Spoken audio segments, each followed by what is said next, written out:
যদি মাথা ব্যথায় আপনি পবিত্র কুরআনুল কারীমের এই ছোট্ট আয়াতটি তেলাওয়াত করবেন, তেলাওয়াত করে আপনার মাথা একবার ফু নেবেন, আপনার মাথা ব্যথা সঙ্গে সঙ্গে সম্পূর্ণরূপে ভালো হয়ে যাবে ইনশাআল্লাহ। নিয়মটা আপনাকে শিখিয়ে দিচ্ছি।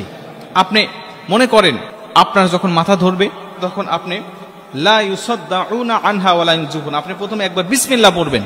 বিসমিল্লাহ পড়ে একবার প্রথমে বিসমিল্লাহ পাঠ করে আপনার হাতটা এইভাবে আপনার কপালের মধ্যে নেবেন।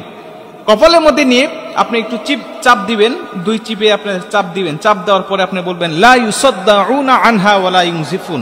আপনি এটা বলে আপনার হাতের তালুতে ফুঁক দিবেন এমন ভাবে যেন এই ফুটা গিয়ে আপনার এই নিঃশ্বাসটা গিয়ে আপনার কপালের মধ্যে লাগে।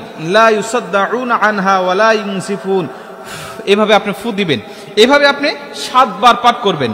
একবার বিসমিল্লাহ বলে 7 বার লা ইউসাদ্দাউনা আনহা ওয়ালা ইউনজিফুন এই আয়াতটা পাঠ করবেন। একবার পাঠ করবেন, আবার ফু দিবেন, আবার পাঠ করবেন, আবার ফুক দিবেন। এইভাবে আপনি 7 বার যদি পাঠ করতে পারেন তাহলে আমি কথা দিচ্ছি সঙ্গে সঙ্গে ভালো হয়ে যাবে।